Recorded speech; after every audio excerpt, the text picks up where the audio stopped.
Listen, I don't care what nobody say. I loved the movie Straw. I thought it was really good. I've always heard of the term temporary insanity, but I've never actually knew what it felt like and what it looked like. I believe in this case, we see what the term temporary insanity means. And by the way, this was the straw that broke the camel's back. Spoiler alert. If you haven't seen the movie, just know this is going to be a spoiler alert. It starts off with Taraji and her daughter sleeping in the bed. Now, the music is blaring so goddamn loud. I'm just like, that her daughter sleeps with headphones on. Meanwhile, what's her name? Denaje? Okay.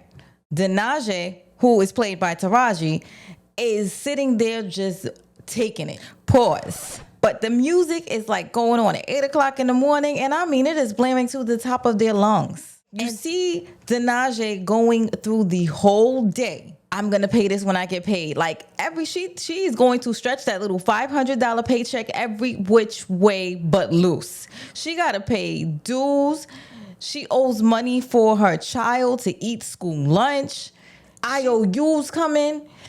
And she's just like, listen, I'm going to do everything when I get my paycheck. Matter of fact, I'm going to stop over by the school on my lunch break. She also says that she's going to stop by and pay her rent on her lunch break. Now, this is what I mean when I try to explain to everybody, just have grace for people. Because when I was an employee at a job, I used to tell people, especially supervisors and I have a really close friend that is a supervisor, and I just be like, yo, please have grace, because you don't know what people are going through. I know for a fact when I had my daughter, I was going through hell, and I had nobody to really watch my child that I trusted, and I went through like a really traumatic incident. So I remember I was up all day with a newborn baby that wasn't sleeping because the baby was sleeping at night, but at night I was working. And I just had a supervisor that would just give me hell and take it all out on me and call me to do weird stuff 12, 2, 3, 4 o'clock in the morning. And I was having a really tough time and not sleeping. So I pretty much was up 24 hours a day, every day.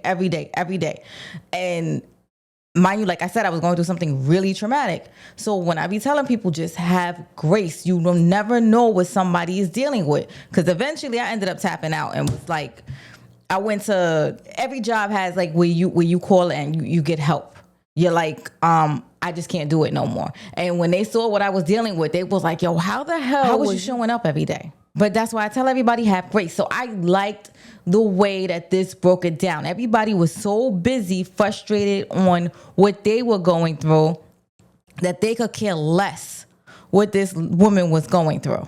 So she shows up to work and everything's like rush. And people are so upset or shitty. She's sitting there having to mop up stuff. And she's like, all right, let me run real quick to my daughter's school so she could get lunch so everybody could stop laughing at her. So she runs, but she's like, oh, let me cash my check so I can get the money to the school and bring it there. So she gets a second to go to her daughter's school. So she's like, yo, let me go to the bank and see if I can take that last little bit of money out.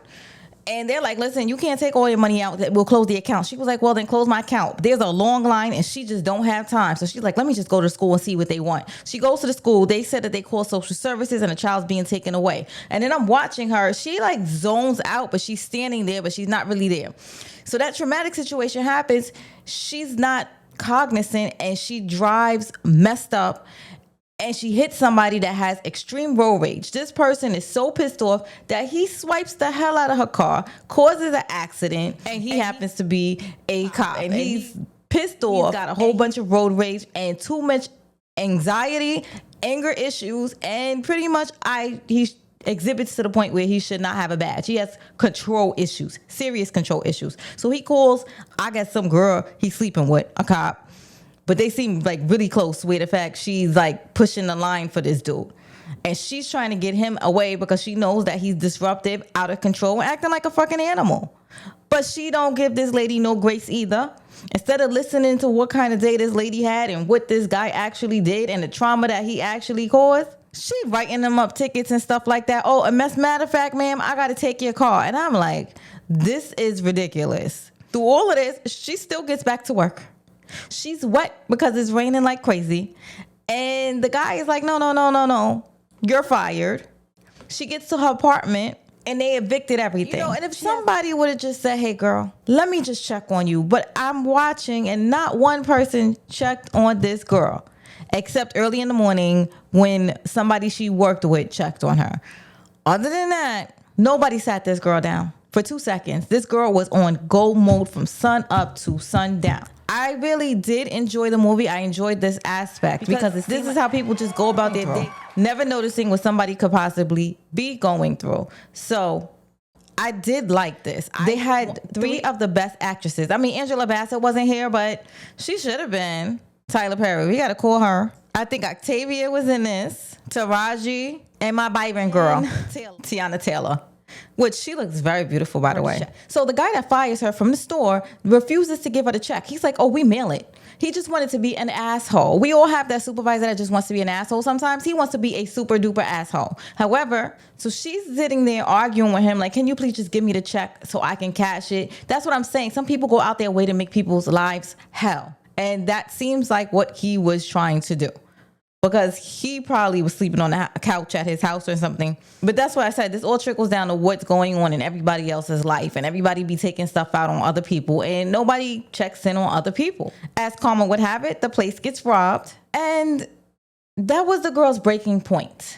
The violence, the gun. She ends up accidentally shooting the guy. And her supervisor, instead of saying, oh my God, thank you. You set this up. You set this up. I'm like, dude, take time to realize that the guy that tried to rob you has been shot. Nope. He's sitting there still yelling at her. This girl, she's out to lunch now. Completely gone. I don't even think at some point she realized she had a gun in her hand. That's how gone she was. Because she keeps chugging through the day, step by step. She ends up shooting the supervisor. She goes to the bank and they don't want to cash the check because she doesn't have her ID. And I don't know what happened to her ID, but now she doesn't have it. And she's just like, I still gotta pay for lunch and I gotta get my apartment back because I'm being evicted. She pulls out the gun that, again, the way she's walking around with it, I don't think she realized she knows she has it. She's like, just cash the check. And they see the gun and they think that she's robbing the place and they start throwing money at her. And the girl never acts. And that's why, again, I like the way Tyler Perry wrote this because it's saying that even though you see me, you are still not hearing me. I just want my check cashed. The girl not focused, just throwing money at her. And she's like, no. So the manager who realizes because the girl set off that the bank is being robbed and she's under the impression that we're being robbed, she realizes the girl just wants her damn check cashed. And she's like, yo, what the hell? Like, is this some misunderstanding? What's going on? But she can't because the girl will start waving the gun around. And again, I don't think the girl realizes she has a gun in her hand because she's waving it freely. And the mess goes off at one point because she scared her. Because somebody scared her. So she's frantic. Everybody's in that place is frantic. And she's making moves and don't know what the hell she's doing. Now, for whatever reason, the detective played by Teyana Taylor, her name is Detective Raymond. She has an inkling that this girl might be having a traumatic breakdown because she's like, she was following the girl's trail from earlier and realized that this girl was having a miserable, horrible, no good day. She calls the bank and gets on the phone with Denaje. And Denaje is trying to break down everything that's going on with her. And she's not trying to rob the bank. And she seems like she's having a manic episode. Detective Raymond realizes this is not your average bank robber and she might not be cognizant of what she's doing. She's letting people run out of the bank and stuff like that. And Taraji and Denaje realizes that she done messed up and she is not going to see her kid any longer. However, the bank manager tells her, I understand that this looks bad. However, you're going to have to take accountability for your actions. We can make this go easier, but people do want to go home. Now, there's one girl in there that just has no empathy at all and could care less what's going on. Selfish, of course, but there's a lot of people like that. And then the people that actually listens to this girl Denaje's story actually calms down and has some sympathy. But when she builds a rapport with somebody that don't know what the hell is coming on, actually always interjects and drives this woman batshit crazy. Notice every time a new person on the scene comes and doesn't ask her what's going on or doesn't care to find out what's going on, agitates the hell out of Denaje. Just like when the FBI comes, Detective Raymond is like, I made contact. She's calm. She's this. She's that. FBI don't want to hear that. And it's funny because when this first happened, I was like, this damn sure ain't a big department like NYPD, because there's always a lot of chiefs and not enough Indians going on, and it'd be a mess. But you see the way the FBI walked in and just shook everything up? That's exactly how NYPD be. They be all over the place. This person says this person says that, this person says no. Everybody want to be in control, and this calmness would never exist in that department, believe it or not. The manager talks about her life, and Denaje realizes that the manager has the life that Denaje always wanted to live, and she's like, is it possible you could take my daughter when I go to jail and do time? I was wondering why the bank manager kept pausing when Denaje asked her, can you take my child? I know that's a big responsibility and stuff like that, but I was just like looking, trying to evaluate it, because it was like something off about it. Child. At the end, they finally get the officer that originally T-boned her car, act like an idiot, had the mess told, and made her life miserable, because she was also having a traumatic impact and was scared of the police also at the same time, because she felt like her life was really in danger because she just dealt with a situation that we didn't even know at the end. Come to find out, her daughter was not taken by CPS. Her daughter had a seizure and did not survive. And the mother, for whatever reason, could not acknowledge or accept the fact that her daughter wasn't here. The woman was walking around in shock all goddamn day, handling her responsibilities, dealing with so much getting thrown on her until she had a complete breakdown. It was the day from hell that would not stop giving. And I think at this moment, you are reminded to just check on somebody. Are you okay? And the next time you're dealing with something, maybe put yourself in somebody's situation first, in somebody's shoes. One of my jobs, they hired actors and they had people with emotional issues come in, and everybody portrayed a different trait, and we were supposed to deal with them accordingly, not knowing what they were suffering from, but try to figure out how to deal with the situation. I think that training was one of the best trainings I've ever received, because at some point I didn't even know what manic was. Manic is when you're up for like 24, 48, I think 3 days straight. And after a while, your brain shuts down and you cannot process something, and you start saying the same thing over and over and over again. And there's a certain way that you deal with it. Also, I wanted to say that this job touches on trauma sensitivity. Usually the person that you initially make contact with is the person that you want around for the whole situation, because that's the person you feel comfortable with. Now, when people keep changing roles on you, which was happening to Denaje in a situation where she was talking to Detective Raymond, and then the FBI want to come in, and then they start all hostile, not caring about what this girl is going through, and she's trying to explain herself over again, building a whole rapport, can be so frustrating and damaging for a person going through a traumatic situation. I really did like the movie, and I actually enjoyed it. And y'all know I be giving Tyler Perry hell, but he actually put the money in this budget, and I can't believe they shot this mess in 4 days. Taraji, you did your thing, girl.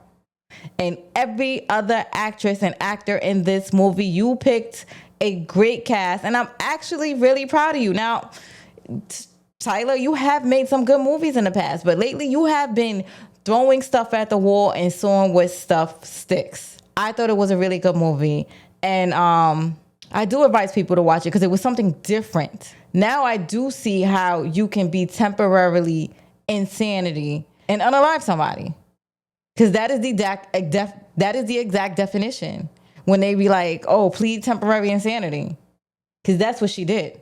She was temporary insane, because she's been living her life perfectly fine until she snapped. Anyway, y'all tell me what y'all thought about it. It's Amina Seen It. Talk to y'all.